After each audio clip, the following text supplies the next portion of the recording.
এবার তোমার আলুগুলো কেটে ভালো করে ধুয়ে নুন হলুদ দিয়ে ভাজছি। আর আমি যেই সাইজের আলু কেটেছি তোমরা দেখতে পাচ্ছ, তা আমি এবারই এরকম ছোট করে কেটেছি, কারণ সময়টা তাহলে কম লাগবে ভাজতে, তাড়াহুড়ো করছি বলে। আর অন্য সময় আমি এর থেকে আরেকটু বড় বড় করেই আলু কাটি, আর একটু বড় বড় করে আলু কাটলেও ভালো লাগবে, কারণ ওগুলোও তো বড় বড়।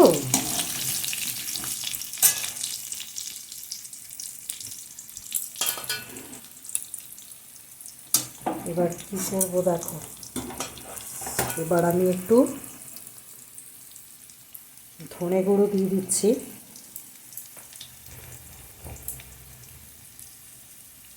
একটু জিরা গুঁড়ো দিয়ে দিচ্ছি,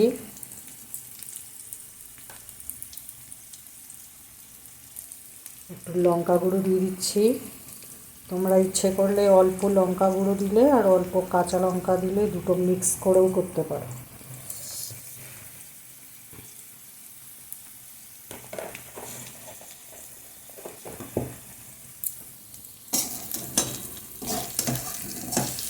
এটাকে ভালো করে মিশিয়ে দিতে হবে।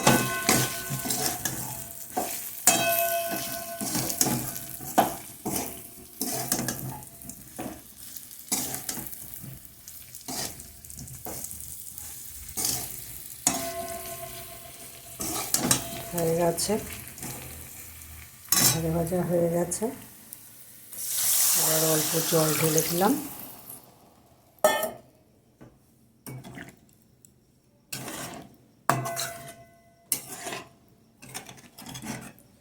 এবার এটা যখন আলুটা সিদ্ধ হয়ে আসবে, টকপক করে ফুটবে, তখন কোপ্তাগুলো দিয়ে দিতে হবে।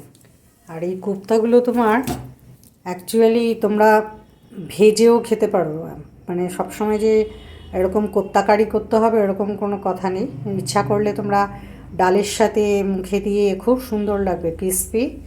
তারপরে তোমরা চায়ের সাথেও খেতে পারো সন্ধ্যেবেলায়, মোচার চপ না তৈরি করে এটা দিয়েও, এই মোচার থোকাগুলো এরকম করে ভেজে এটার সাথেও খাবে, চা হেভি লাগবে।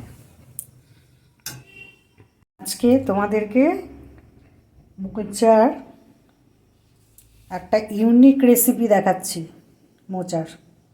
এটা তোমাদের কাছে সবার কাছে রিকোয়েস্ট রইল, তোমরা করে দেখবে, অতুলনীয় স্বাদ এটার। তোমাদের কাছে দেখাচ্ছি মোচাটাকে কি করে ছাড়াবে।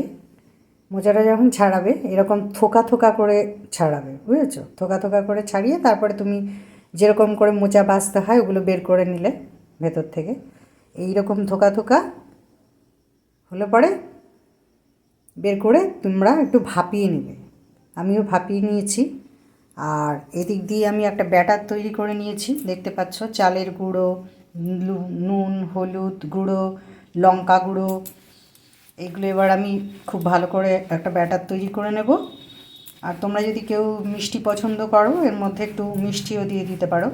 আর আরেকটা কথা বলি, তোমরা মোচাটা যখন ওই থোকা থোকা করে যখন ভাপাবে তখন কিন্তু বেশি গলাবেও না, আবার শক্তও রাখবে না, কারণ বেশি গলে গেলে আবার টেস্টটা পাবে না, ঠিক আছে? এবার আমি এখন ব্যাটার তৈরি করব, তৈরি করে এই তোমাদের যে দেখালাম থোকা থোকা এগুলো ভাজা শুরু করব। এই যে দেখো, এই যে বড়াগুলো ভাজছি, এই যে বড়াগুলো ভাজছি, এরকম করে আমি সব কটা বড়া ভেজে নেব।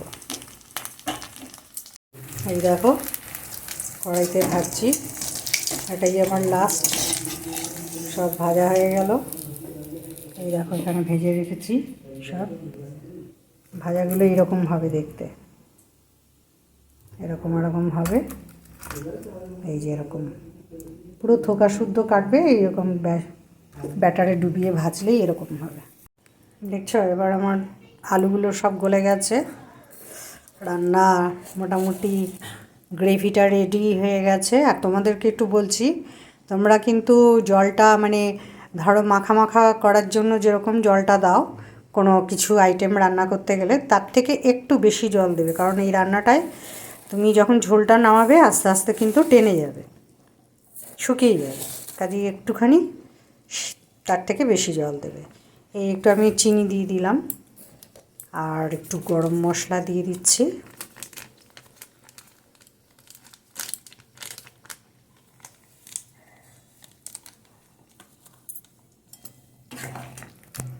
এবার নেড়ে দিলাম, নেড়ে দিয়ে আরেকটা টিপস দিচ্ছি তোমাদেরকে।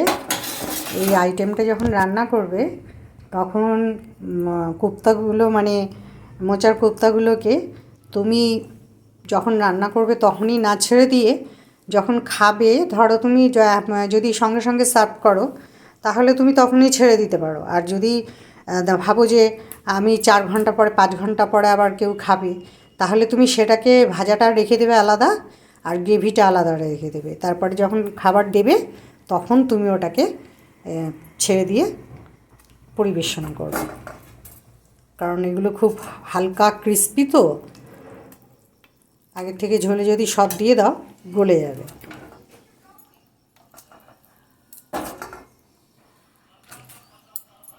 ব্যাস আমার কোপ্তা রেডি। আমি কিছু কোপ্তা ভাজা রেখে দিয়েছি, সবগুলো দিলাম না, কারণ সবাই খাওয়া হবে না, একসাথে খাওয়া হবে না তো, এই জন্য কিছু ভাজা রেখে দিয়েছি আর এটা নামিয়ে নেব।